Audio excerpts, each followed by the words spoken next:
한 주간 잘 지내셨나요? 아멘.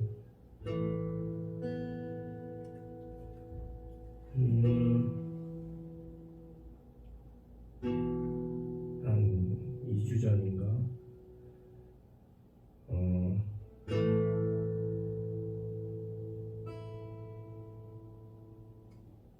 코로나 양성 나와가지고 일주일 아니다 5일인가요? 격리가? 그래서 어떻게 보냈냐면 일단 끼니 때가 되니까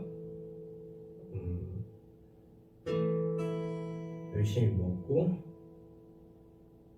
또 낮잠 자고 또 좀 정신 있을 때 TV 프로그램도 보고 또 낮잠 자고 일어나서 또 밥 먹고 그렇게 충실히 했어요. 어떤 마음이었냐면 일단은 뭐 잘 먹어야 된다라는 이야기가 있어서 미각을 잃었을지라도 끼니 되면은 먹어야 된다. 그리고 두 번째 마음은 쉼을 갖자. 그런 생각이었어요. 충실히 쉬어야지 회복이 되어서 이제 일을 할 수 있겠다. 그런 두 가지 마음으로 격리 기간을 보냈어요.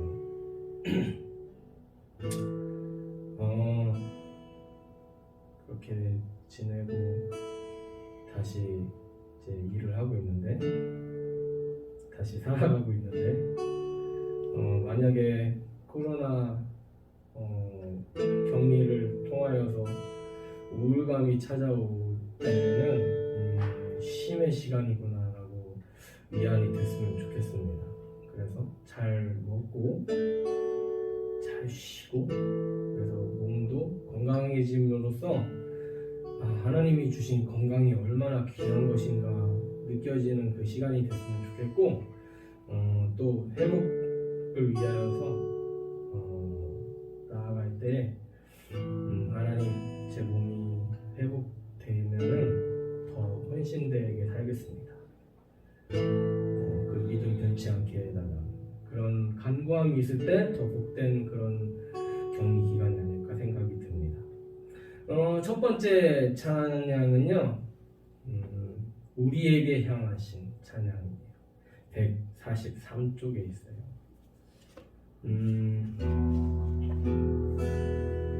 우리는 이 하나님의 그 섭리를 다 모릅니다.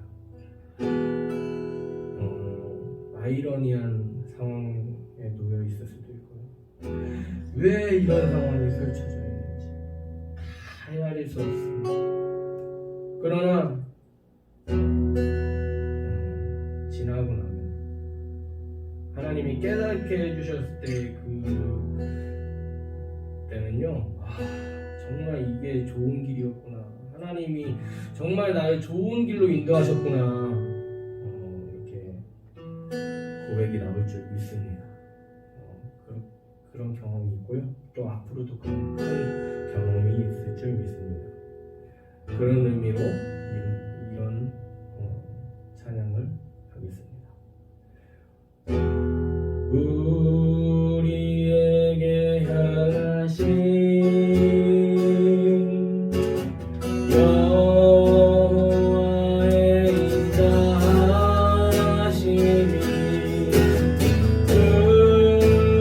크고 크도다. 크도다.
다음 찬양은요 121쪽입니다.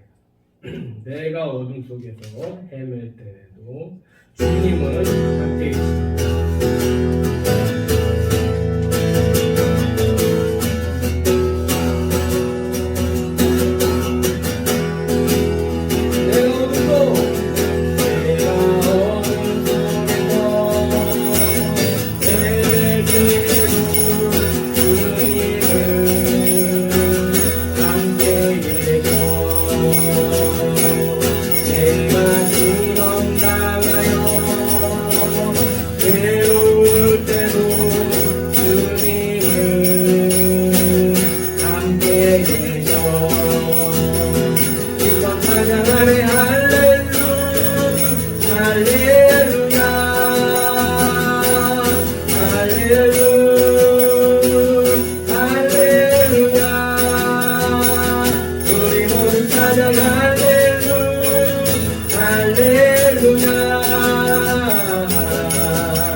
찬양은요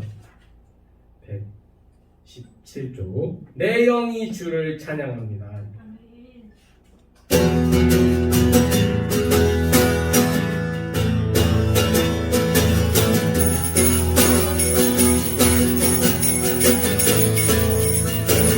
내 영이 주를 찬양합니다.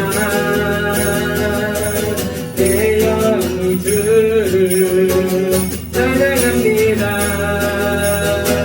내 영이 주를 찬양합니다. 내 영이 주를 찬양합니다. 다시 한번 내 영이 주를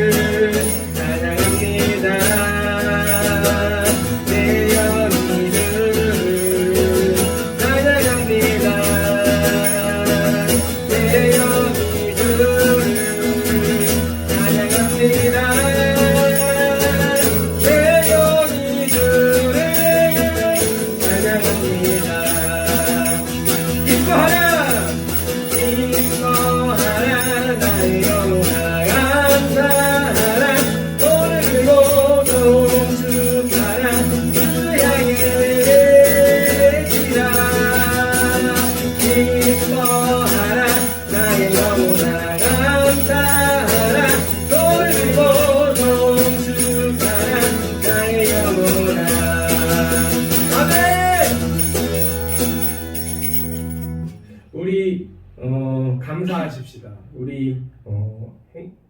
우리 기뻐 찬양하십시다.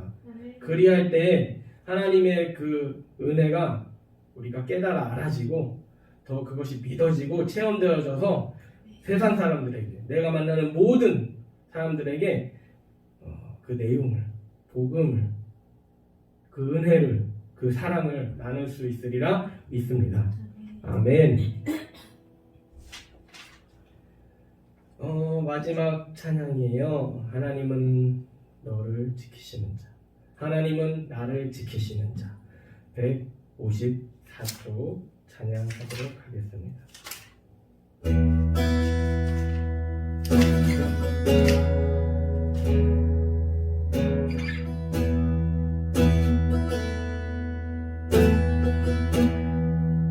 우리가 혼자라고 생각하면 너무나도 힘든 것이 인생이죠.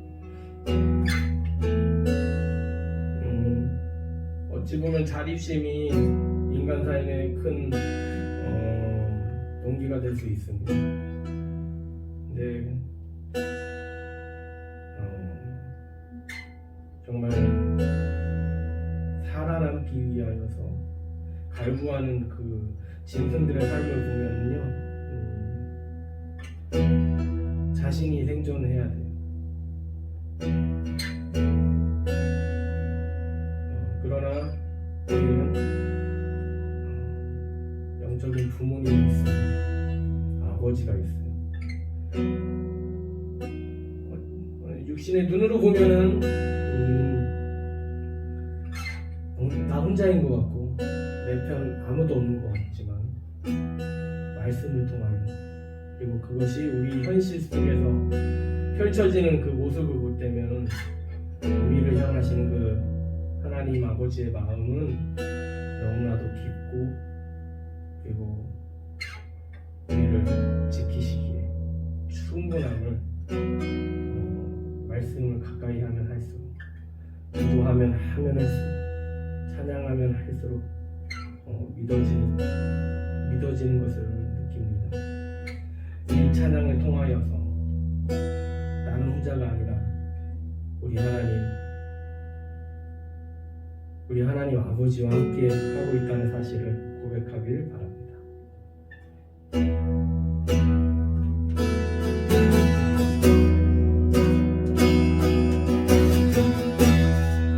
하나님은 너를 지키시는 자, 너의 우편에 그늘 되시니 낮의 해와 밤의 달도 너를 해치지 못하리. 하나님은 너를 지키시는 자, 너의 환난을 면케하시니 그가 너를 지키시리라. 너의 주님을 지키시리라. 눈을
은혜가 충만하신 하나님, 우리에게 새로운 날을 허락하여 주시고 사순절 기간을 보내게 하심에 감사드립니다. 아멘.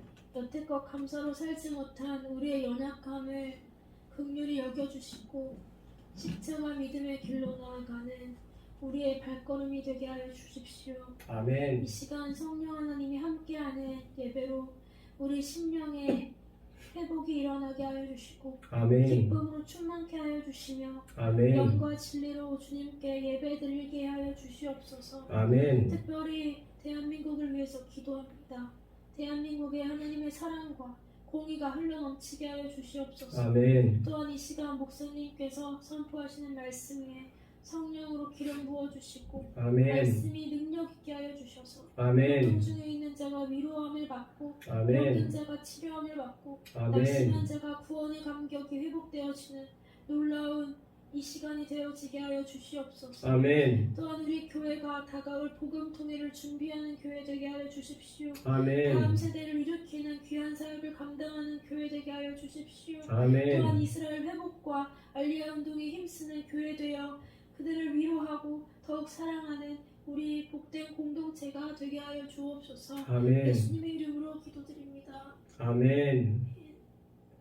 하나님의 말씀 찾아보겠습니다. 하나님의 말씀 요한복음 9장입니다. 요한복음 9장 말씀을 찾아보겠습니다. 요한복음 9장 1절로 3절 말씀 보겠습니다. 말씀을 읽도록 하겠습니다. 예수께서 길을 가실 때에 날때부터 맹인된 사람을 보신지라 제자들이 물어 이르되 랍비여 이 사람이 맹인으로 난 것이 누구의 죄로 인함이니까 자기니이까 그의 부모니이까 예수께서 대답하시되 이 사람이나 그 부모의 죄로 인한 것이 아니라 그에게서 하나님이 하시는 일을 나타내고자 하심이라. 아멘. 아멘. 지금은 사순절 기간입니다. 사순절은 복음서를 중심으로 예수님의 일대기와 가르침들을 묵상함으로 예수님이 가신 길을 따라가겠다고 고백하는 절기입니다. 우리도 말씀을 통하여 예수님의 발자취를 따라 간다는 고백들로 풍성해지는 이 사순절 되기를 소망합니다. 오늘의 말씀을 보면 예수님이 제자들과 어느 길을 걷고 계셨습니다. 예수님은 길 위에서 선천적 시각장애우를 보았습니다. 제자들이 예수님께 물었습니다. 선생님, 이 사람이 맹인된 것은 누구의 죄 때문입니까? 자기의 죄 때문입니까? 그의 부모의 죄 때문입니까? 누구의 죄 때문에 이 사람이 앞을 못 보게 되었죠? 여러분의 생각은 어떻습니까? 네. 그러니까 날 때부터 맹인 되었었는데 앞을 못 보는데 이게 누구 죄 때문에 그러냐? 그들이 이렇게 물은 것은요, 지극히 유대인적인 시각에서 비롯된 것이에요. 이런 시각의 근원은 출애굽기 20장 5절과 신명기 5장 9절 말씀, 즉 신명기 내용, 그 10계명의 내용으로 인한 것이었습니다. 이 두 구절은 출애굽기와 신명기 두 구절은 똑같은 내용이에요. 출애굽기 20장 5절 말씀을 읽어드리겠습니다. 그것들에게 절하지 말며 그것들을 섬기지 말라. 나 내 여호와 하나님 여호와는 질투하는 하나님인즉 나를 미워하는 자의 죄를 갚되 아버지로부터 아들에게로 3대까지 이르게 하거니와.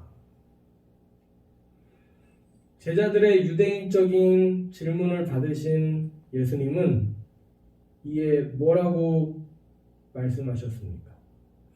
예수님은 이렇게 말씀하셨습니다. 이 사람이나 그 부모의 죄가 아니라 그에게 하나님이 하시는 일을 나타내기 위한 것이다. 왜 이 사람이 맹인되었냐? 날 때부터 유대인적인 생각은 이 사람이 하나님의 저주를 받았구나. 이 사람이 병 걸린 거는 하나님의 저주 때문이다. 왜? 이 사람이 죄 지었기 때문에. 이렇게 생각했던 것이 유대인적인 생각이었어요. 유대인적인 시각이었어요. 그래서 제자들이 이렇게 물어본 거예요. 분명히 말하고 있잖아요. 1절에. 날 때부터 맹인된 사람 다 알고 있었던 거예요. 그 사람들. 그 주변에 있던 사람들. 제자들도 알고 있었고. 그래서 물어본 거죠. 예수님한테. 이 사람의 죄가. 이 사람이 이렇게 된 거는 누구 죄 때문에 그런가? 근데 출애굽기 말씀을 보면 10계명의 말씀을 보면 우상 숭배하면 그 아버지가 죄 지었으면은 그 아들 그리고 3대까지 이르게 한다. 이런 말씀 때문에 이 사람이 병 걸린 거는 이 사람이 안 좋게 된 것은 이 사람이 이렇게 고통받는 거는 그 사람의 죄 때문에 그 부모의 죄 때문에 이렇게 해석하게 됐다는 거죠. 그런데 예수님은 뭐라고 말씀하신 거예요? 하나님이 일하시려고 그 사람이 이렇게 아픈 것은 그냥 저주받아서 사는 것이 아니라 살고 있다는 것이 얼마나 귀한 거예요. 그냥 목적 없이 그냥 난 것이 아니라 하나님의 계획하심이 그 사람 속에 있다는 것이죠. 이 짧은 구절에서 예수님이 하신 말씀은 아무리 삶이 가망 없어 보여도 가능성이 생길 수 있다는 사실이 너무나도 감동이 되었습니다. 오늘 말씀 제목은 다음과 같습니다. 아무리 가망 없어 보여도 우리는 하나님의 계획 안에 있다. 좀 제목이 파이팅 넘쳐야 될 것 같아요. 이걸 읽어보니까. 아무리 가망 없어 보여도 우리는 하나님의 계획 안에 있다. 이렇게 읽어야 될 것 같아요. 제목이 아멘입니다. 요즘 삶이 얼마나 힘듭니까? 코로나의 영향 속에서 방역수칙 지키랴 언제 어디서 걸릴지 모르니까 겁나기도 하고 그리고 줄어가는 그 매출을 감내하랴. 그리고 이게 매출뿐이겠습니까? 사람과의 관계에서도 벽이 생기고 그렇지 않아도 벽이 있었는데 코로나로 인하여서 두려움의 벽, 불신의 벽이 더 하나 더 생기는 거죠. 근데 그 하나 더 생긴 것이 엄청 크네요. 삶에 있어서. 그래서 우리의 근심은 깊어져 갑니다. 이 코로나만 잠잠해지면 살만할 텐데 이 코로나 때문에 너무 힘들다. 이렇게 원망하고 있지 않습니까? 사실 코로나가 아니어도 인생 속에서 도사리는 고난과 역경들이 얼마나 많은지 돌아보기 원합니다. 그럴 때 이 코로나만 이렇게 원망하지 않고 그 속에서 하나님이 계획하신 그 놀라운 그리고 그 계획이 밝은 비심을 우리가 볼 수 있으리라 믿습니다. 이 걱정, 불안, 또 불만 속에 있으면요,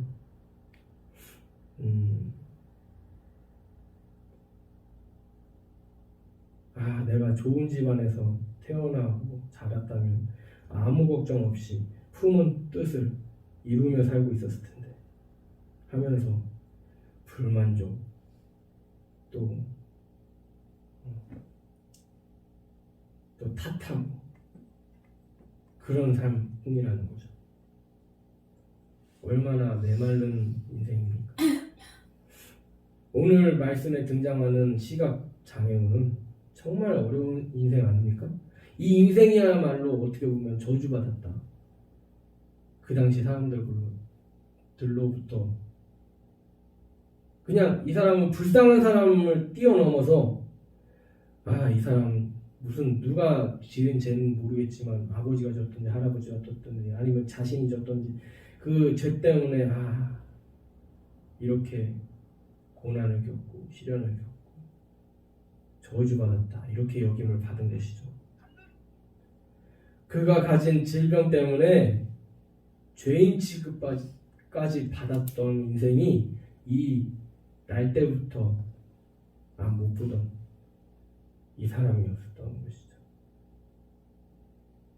앞에서 말씀을 설명할 때 유대인들이 이렇게 이 사람이 죄가 있으니까 아니면 이 가족들에게 죄가 있으니까 이렇게 그 사람이 앞을 못 보는 저주에 걸렸다 생각한 이유는 무엇이었습니까? 십계명에 우상 숭배하면 그 벌이 3대까지 미친다는 내용 때문이었습니다. 하나님 입장에서 그 하나님의 은혜를 경험한 사람이 그 은혜를 잃고 하나님을 잃어버리고 다른 신에게 절한다면 큰 죄를 받는 것은 너무나도 당연한 거 아닙니까? 그냥 그 신은 말라 버려야 되는데 3대까지만 벌하신다니 이게 오히려 하나님께 감사해야 될 일 아니냐는 거죠. 하나님이 이렇게까지 말씀하신 이유는 그걸 우리가 생각해 봐야 됩니다. 우리가 진짜 딱 이렇게 수학적으로 계산을 해가지고 우상 숭배하거나 하여튼 10계명을 어겼을 때 3대까지만 처벌을 받고 끝난다.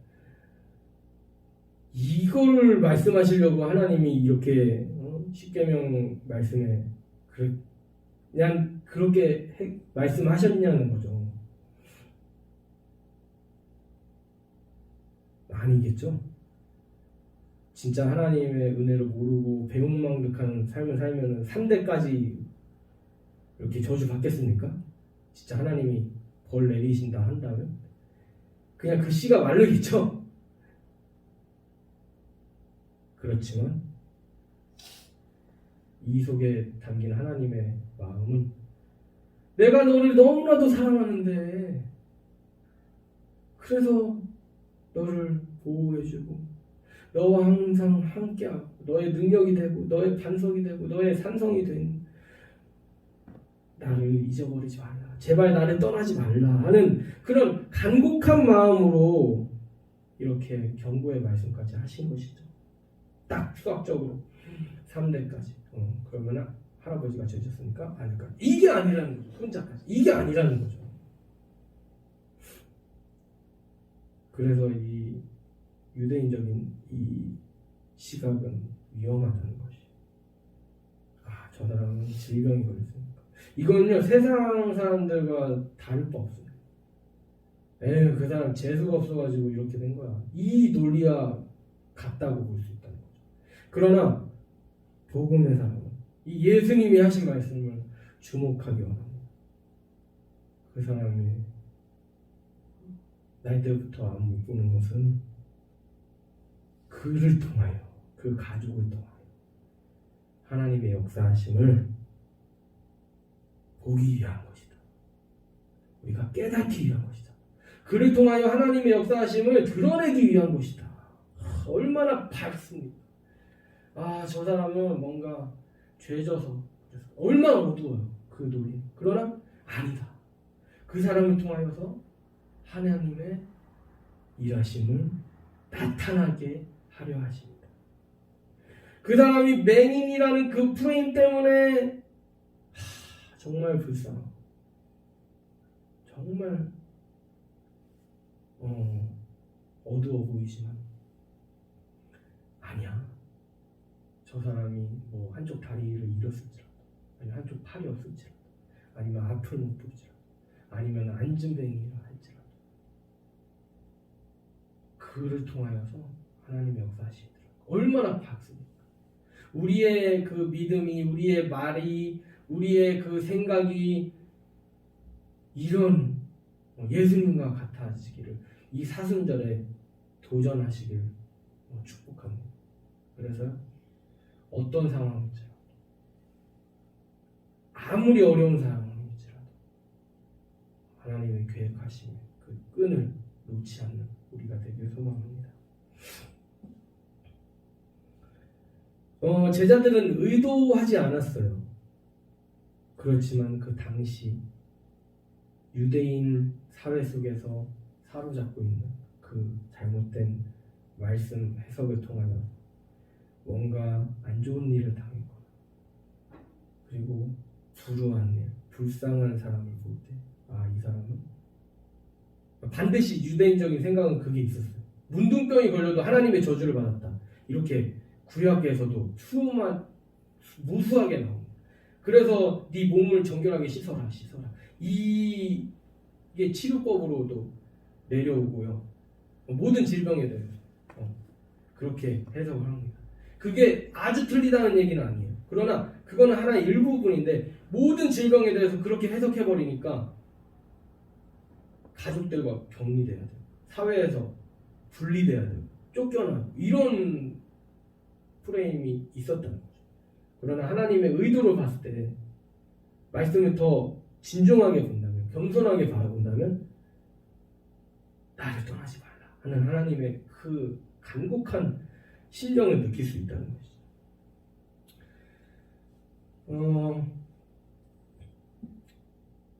저 개인적인 삶을 이렇게 고백했을 때에도 별반 다르지 않습니다. 저는 이제 기둥 같은 그런 선배 목사님이 있었어요. 고향교회 형으로 저의 든든한 기도의 후원자였어요. 그분은 공부도 잘해서 전액 장학금으로 학교 다니고요. 그냥 그런 신학의 이론을 짜집기 하고 그렇게 해서 일정 기간 채우면 주어지는 그런 목회학 박사 이런 게 아니라 더 어려운 구약 성서 박사 학위도 있었던 분이죠. 있었죠. 그런 분이 위암으로 세상을 떠났습니다. 제가 그분보다 더 잘하는 게 하나도 없는데 그분보다 더 살아가고 있어요. 제가 직면한 이런 아이러니 속에서 붙잡을 것은 오늘 말씀에서 예수님이 하신 그 말씀들. 아무리 부족해 보여도, 아무리 불쌍해 보여도 그를 통하여서도 하나님이 일하신다는 그 사실뿐이라는 거죠. 그 복음뿐이라는 거죠. 제가 힘내서 살아갈 것은 그렇다는 거죠. 수학적으로 그리고 효율적으로 생각하면, 경제적으로 생각하면요. 제가 오히려 그 형 목사님보다 빨리 죽는 게 마땅하거든. 왜냐하면 저보다 능력이 더 많으신 분이니까. 더 똑똑하고 더 믿음이 더 좋으시고. 근데 그분이 또 박사학위까지 있는데, 구약성서 박사까지. 근데 그분이 먼저 죽으시고 제가 더 오래 살고 있다는 거죠.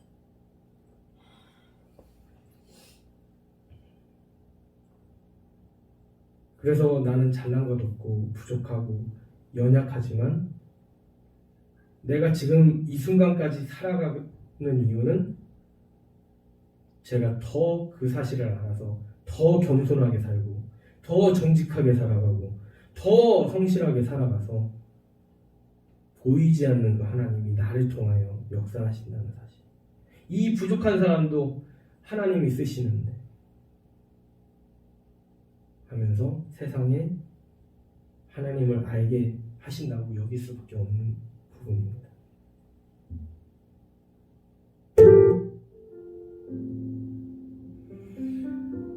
하나님을 드러내는 일은 우리 스스로는 불가능한 일이에요. 나를 살리신 그 예수님의 은혜와 가르침과 발자취를 이제 성경 말씀을 통하여서 따라가고요, 또 실천하고요, 또 증거하는 수밖에 없다는 것이죠. 우리 모두 이 사순절 기간에 예수님처럼 그 어둡고 불쌍하고 남들이 손가락질하는 그 사람, 그리고 그 환경 가운데 있을지라도 그 속에 예수님은 하나님의 뜻을 본 것처럼 그 속에 계획이 있어. 그래서 하나님이 장차 큰 일을 보여주실 거예요. 얼마 전에 제 아내가 장모님하고 한 대화가 생각나는데, 진원이에게 뜻하신 그 하나님의 계획이 있어요. 이게 하나의 예죠. 그냥 가족적인 그 연민을 떠나서 모든 사람에게 그렇다. 내가 보기에는 저 사람이 나약해 보이고 뭐 무슨 일이라도 할까 의심스럽지만 그가 숨쉬고 살아가고 있다는 그 자체가, 그가 지금 그래도 눈 뜨고 살아가고 있다는 자체가 하나님의 계획하심이 있기 때문에 라고 얘기할 수 있다. 그러나 그 사람이 뭐 잘나서, 그 사람이 뭐 대단해서 지금 살아가고 있다는 거야. 그게 아니라는 거야. 어찌됐든 간에 그 사람이 부족해 보여도, 아니면 그 사람이 뭔가 대단해 보여도 그것 때문에가 아니라 하나님의 영광을 높이기 위하여. 만약에 그 사람이 교만하다면 그가 회개하고 거꾸러지는 모습을 통하여서 하나님의 있음을, 하나님의 역사하심을 드러내기 위한 것이고, 나약하고 겁 많고 두려움에 휩싸인 사람이 복음을 알아서, 하나님 아버지의 마음을 알아서 이렇게 나아갔다면, 더 힘있게 살아간다면, 하나님 찬양하는, 드러내는 삶 산다. 이것이 복음이고요. 이것이 하나님의 역사하심이 믿으시기 바랍니다. 그래서 이 사순절 기간에 이 말씀 붙잡기 원합니다. 내 눈에 보기에는요 너무나도 희망이 없습니다. 그건 어쩔 수 없는 일이에요. 그러나 거기에 매이는 것이 아니라 하나님께 기도하기 원합니다. 하나님, 저의 눈으로는요, 제 이 육적인 눈으로는요 희망이 안 보입니다. 하나님, 그러나 그게 뭔지 모르겠지만 하나님의 계획 내가 의지합니다. 내 눈으로 다 볼 수 없지만 하나님 깨닫게 하여 주시옵소서.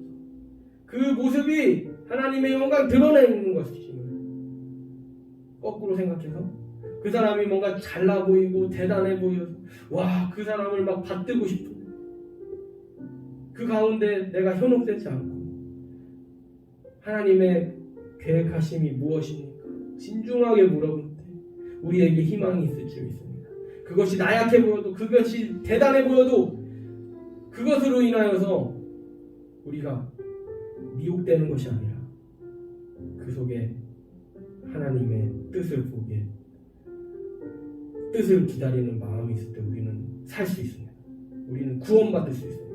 우리는 속지 않을 수 있습니다. 이 시간 기도하기 원합니다. 하나님, 나를 지켜주시옵소서. 어두운 현장 가운데에서 예수님이 하나님의 뜻을 제자들에게 펼치신 것처럼, 물론 그 말씀을 통하여 제자들이 하나님의 뜻을 다 깨달아 정말 사도로서의 일을 당장에 해낸 것은 아니지만 그것이 쌓여지고 또 쌓여지고 예수님 부활하시고 승천하시는 모습, 정말 하나님의 역사하심이 우리 가운데 있구나 믿었을 때 십자가에 나는 똑바로 죽을 수 없다, 나는 순교당할 수 없다, 나는 거꾸로 예수님처럼 나는 감히 죽을 수 없다, 그렇게 고백한 그런 사도들이에요. 불길에서도 하나님 찬양하고 천국 소망 이뤘던 그 사도들의 그 믿음, 제자들의 믿음처럼 오늘을 살아가고 있는 우리들의 믿음이 정말 하나님 한 분으로 족합니다. 내게 생명 허락하여 주시고 내게 인생 허락하여 주셔서 내가 얼마나 살고 갈지 모르겠으나 내게는 하나님의 은혜가 충만히 쌓여져 있고 그렇게 믿음으로 이 사순절 승리할 수 있도록 주님 붙들어 주시옵소서.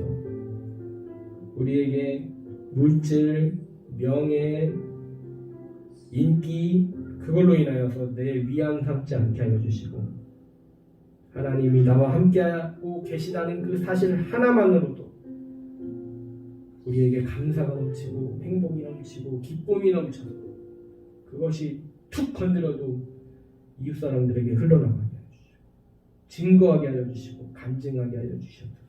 하나님께서 함께하여 주실 점 있사오고 우리를 구원하신 예수 그리스도 이름으로 기도드리옵나이다. 아멘.